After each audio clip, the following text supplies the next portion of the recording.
Good morning student. मैं आपके DPS school से आपकी संस्कृत टीचर। इसके पहले हमने फर्स्ट लेसन आपका संस्कृत का कंप्लीट करा लिया था। आज हम 10th क्लास के सेकंड लेसन को पढ़ाएंगे।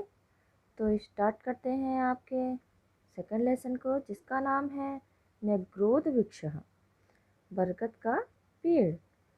इस स्टोरी में आपको प्रकृति के बारे में बताया गया है कि प्रकृति जो है प्रकृति ही जो है हमारी पर्यावरण है, और उसका संतुलन या असंतुलन ही पर्यावरण के विनाश का कारण है। पर्यावरण शब्द कैसे बनता है? परिधन आवरण से मिलके बनता है, जिसका अर्थ है हमारे चारों ओर का आवरण। ठीक है। पर्यावरण के विनाश से उत्पन्न जो समस्या है, उसमें सबसे बड़ी समस्या क्या है इस समय? सबसे बड़ी समस्या है ओजोन परत। ओजोन परत का विनाश, यह क्या है? प्रमुख समस्या है। जिसका प्रमुख कारण क्या है? उसका प्रमुख कारण है व्यापक रूप से वनों की कटाई या वनों की विनाश। वो संस्कृत साहित्य में भी प्राचीन काल से पर्यावरण के संरक्षण के प्रति जागरूकता दिखाई गई है। यहाँ इसी विषय का आशय लेकर यह कथा प्रस्तुत है। तो स्टार्ट करते हैं आपकी कहानी। कस्मचित् ग्रामे एकः प्राचीनः विशालः च न्यग्रोध वृक्षः आसीत्। किसी गांव में एक प्राचीन और विशाल बरगद का पेड़ था।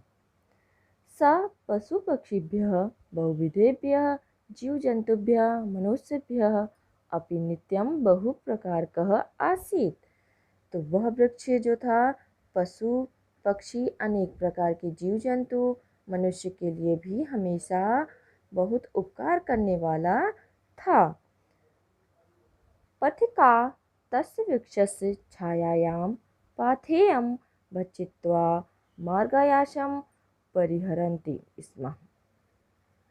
तो राहगीर जो थे, उस बरगद के वृक्ष की छाया में रास्ते का भोजन खाकर रास्ते की थकान दूर किया करते थे। पशवः छायार्थम वृक्षमिमं आश्रयन्ति स्म। तो क्या है? पशु भी क्या करते थे? पशु भी इसकी छाया में या इस वृक्ष की छाया का सहारा लिया करते थे। पक्षिणः तस्य शाखासु निडानि विरच्य वसन्ति स्म। तो पक्षी भी उनकी शाखाओं में घोंसला बनाकर क्या करते थे?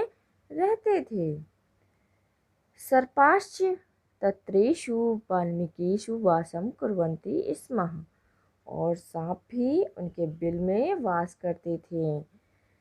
एवं सह वृक्षः सर्वप्रियः सर्वहितकारी सर्वपेक्षितः स च आसीत्। इस प्रकार वह वृक्ष कैसा था? इस प्रकार वह वृक्ष सभी का प्रिय था, सभी का कल्याण करने वाला था, और सभी को चाहा गया वृक्ष था। मतलब पसंद करने वाला, जो सबको उसको क्या था? पसंद था। तस्य न्यग्रोध वृक्षस्य शाखायाम् एकः काकः बहुकालात् वसन्नासीत्। तो उस बरगद के वृक्ष की शाखा में एक कौवा बहुत समय से रह रहा था।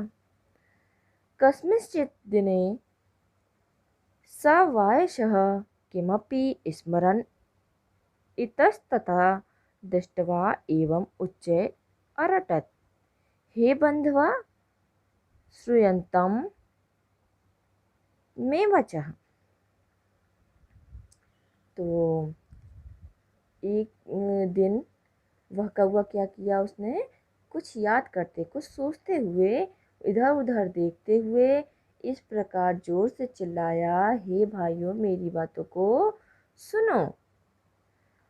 अहम अस्मिन् वृक्षे चिरात् वसामि। मैं इस वृक्ष में बहुत लंबे समय से रहता हूँ। अतः अस्योपरि ममेव अधिकारः वर्तते। इसलिए इसके ऊपर मेरा ही अधिकार है। अयं मदीनः वृक्षः इति काकस्य ध्वनि क्रमेण अंतरिक्षम अविशत्। यह मेरा वृक्ष है। कौवे की आवाज़ क्रमशः क्या कर रही थी? अंतरिक्ष में गूंजने लगी। काकस्य रटनं श्रुत्वा वृक्षस्य समीपे चरन्तः वृक्षाग्रे दयमानः वृक्षस्य कोटरेषु निवसन्तः च सर्वे प्राणिनः पशवः पक्षिणः सर्पाक्ष समायातः। तो कौवे की इस तरह की बातें को सुनकर क्या हुआ? कौवे के चिल्लाने को सुनकर वृक्ष के पास घूमते हुए, वृक्ष के आगे उड़ते हुए, वृक्ष के कोटरे मतलब खोखले में रहते हुए सभी प्राणी क्या किए? सभी प्राणी, पशु पक्षी और सांप वहाँ क्या किए? आ गए। तेषां मध्ये प्रथमं सर्पः फटाटोपं कुर्वन् न्यगदत्। पितुः पितामहानं कालादपि अहम् अत्रैव निवसामि, अतोऽयं वृक्षः मदीये एव इति। उसके बीच में से सबसे पहले सांप से क्रोध को प्रकट करके सांप ने क्रोध को प्रकट करते हुए बोला, बाप दादा के, मेरे पिता और पितामह मतलब पापा और दादा के समय से मैं भी यहीं रहता हूँ, इसलिए क्या है, यह वृक्ष मेरा ही है। ततः शाखातः शाखान्तरं चक्रम एकः कीटः प्रत्यावदत्, मदीये अभ्रके सार्धम् अहं बहुवर्षेभ्यः अत्रैव उषितवानस्मि, अतोऽयं वृक्षः ममेव इति। इसके बाद एक शाखा से दूसरी शाखा से घूमने वाला एक कीड़ा बोला, अपने पुत्र के साथ मैं बहुत सालों से यहीं रहता हूँ, इसलिए यह वृक्ष क्या है? मेरा है। अनन्तरं शुकः अस्य वृक्षस्य फलानि खादन् जन्मतः अहमत्रे वर्ते। इसके बाद तोता इस वृक्ष के फल को खाता हुआ जन्म से मैं यहीं रहता हूँ। नहमिमं दुमं परित्यक्तुम् इच्छामि, और मुझे इस वृक्ष को मैं छोड़कर नहीं जाना चाहता हूँ। मदीये एवायं न्यग्रोध वृक्षः इति उच्चैः अभ्रणत्। यह बरगद का वृक्ष मेरा है। ततश्च तत्र या अपरिमिता कृमयः कीटाश्च अयं तरु अस्मदी एवं इत्युक्त्वा वृक्षोपरि एवं स्वयं अधिकारं घोषयन् विचित्रतरं कोलाहलम् अकुर्वन्।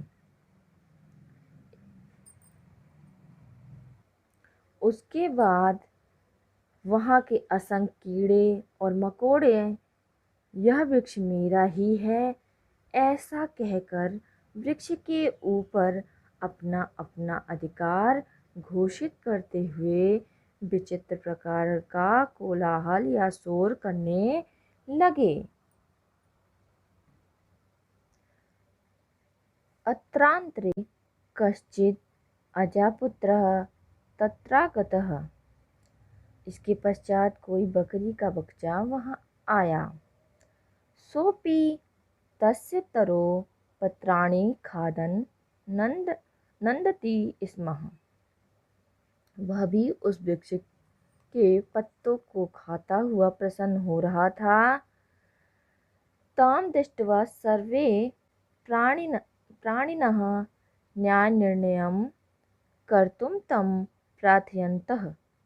उसको देखकर सभी प्राणियों ने न्यायपूर्वक निर्णय करने के लिए उससे प्रार्थना की। सर्वेषां वचनानि श्रुत्वा स अजः अवदत्। सभी की बात को सुनकर वह बकरा बोला, अस्तु मया समेषां समस्या समाकर्णितः। सभी की बात को सुनकर वह बकरा बोला, अच्छा, मैंने सभी की समस्या अच्छी तरह सुनी। इदानीं मम वचनानि यूयं शृणुत। अब मेरी बात को तुम सुनो। काश्चन शाखा काकेभ्यः शाखान्तराणि च किमिकीटेभ्यः मूलं सर्वेभ्यः अनेन प्रकारेण सर्वेभ्योपरि वृक्षं विभज्य दापयिष्यामि। शाखा कौओं का और कोई शाखा कीड़े मकोड़ों का, जड़ सभी को।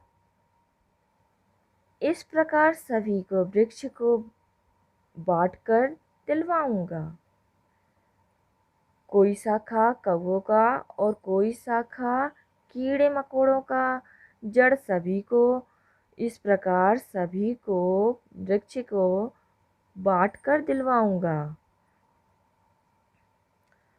अस्मिन्नेव ग्रामे कश्चित् वृक्षछेदकं मे मित्रमस्ति। इस गांव में कोई लकड़हारा मेरा मित्र है। तम आह्वयामि इयमं वृक्षं खण्डशः कर्तुम् इति। उसको इस वृक्ष को टुकड़े टुकड़े करने के लिए बुलवाता हूँ। अजस्य निर्णयः सर्वे स्वीकृतः। अतः सर्वेऽपि वृक्षछेदकस्य समीपं गत्वा न्यग्रोधवृक्षः छित्त्वा तस्य भागानां वितरणार्थं प्रार्थयन्त। बकरे के निर्णय को सभी ने स्वीकार किया, इसलिए सभी लकड़हारे के पास जाकर बरगद के वृक्ष को काटकर उसके भागों को बांटने के लिए प्रार्थना करने लगे। परं सोऽयं काष्ठछेदकम् अवदत्। परंतु वह लकड़हारा बोला, पूर्वम् अहं वृक्षान् छिन्नद्म् स्म। पहले मैं वृक्ष को काटता था। अधुना तादृशे कुत्सिते कर्मणि न व्यापारयामि। तो पहले मैं इस वृक्ष को काटता था, पर अब वैसे घृणित कार्य को नहीं करता हूँ। वृक्षाणां छेदनं महत् पापमिति मया अधिकतमस्ति। अतः न्यग्रोधवृक्षस्य छेदनम् अहं न करिष्यामि इति। वृक्षों को काटना बहुत बड़ा पाप है, ऐसा मैंने जान लिया है। इसलिए अब बरगद के वृक्ष को मैं नहीं काटूंगा। तथापि सर्वे प्राणिनः तं वृक्षं छेतुं यदा निर्बन्धम् अकुर्वन् तदा सः धीमान् इदमाह, अस्तु तर्हि प्रथमं मे वचः शृणोतु। यूयं सर्वेपि अनेन वृक्षेण उपकृता एव। फिर भी सभी प्राणियों ने उस वृक्ष को काटने के लिए जब जिद की, तब वह बुद्धिमान यह बोला, अच्छा तो पहले मेरी बात सुनो। तुम सभी इस वृक्ष के द्वारा लाभान्वित किए गए हो। वृक्षस्य उपकारः स्वीकृतः युष्माभिः का प्रत्युपकारः कृतः। वृक्ष के उपकार को लेकर तुम सबने बदले में इस वृक्ष को क्या उपकार किया या इस वृक्ष को क्या दिया। युष्माकं मध्ये का वृक्षस्य जलसेचनम् अकरोत्। तुम सब ने इसके वृक्ष को जल का से सींचा, इस वृक्ष को जल से सींचा। का तस्य रक्षणं विहितवान्। किसने इसकी रक्षा की। ना कोपी कंचिदपि अकरोत्।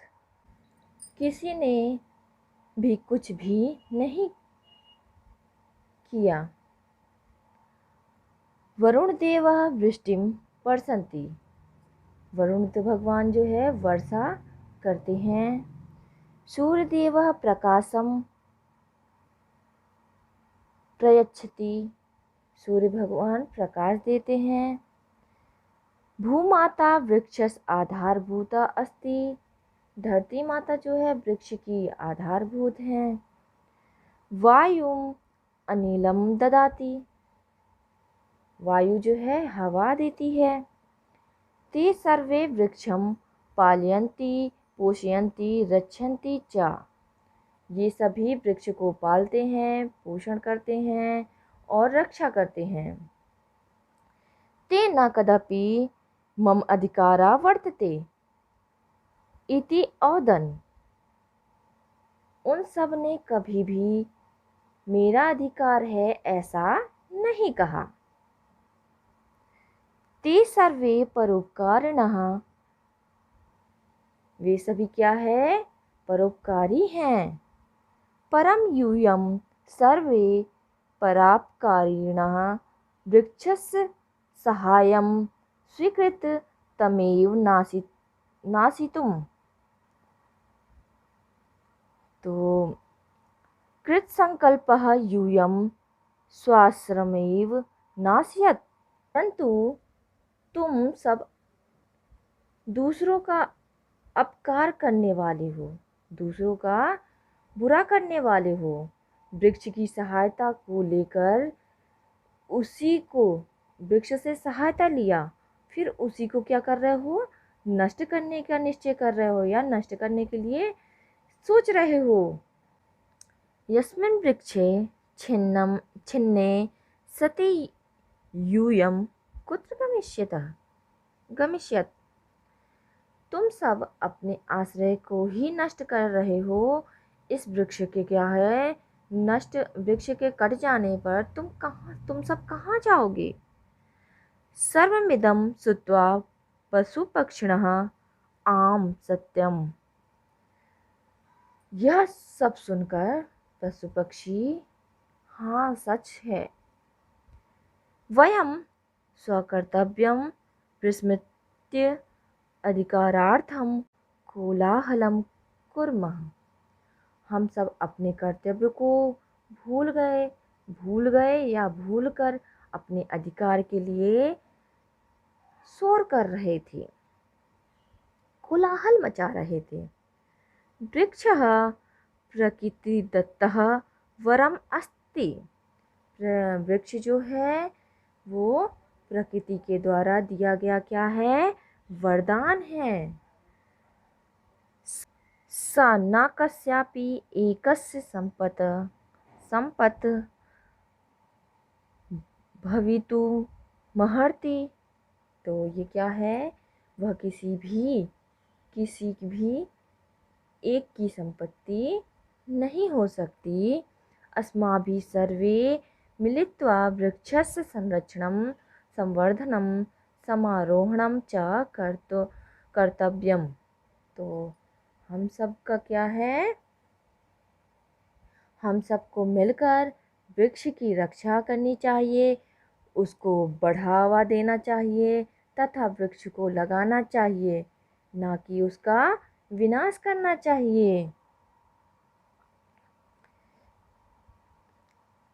ना तो विनाशकार्यम इति दृढ़निश्चयम् अकुर्वन्, और ना कि विनाश करना चाहिए ऐसा मन में दृढ़ निश्चय किया।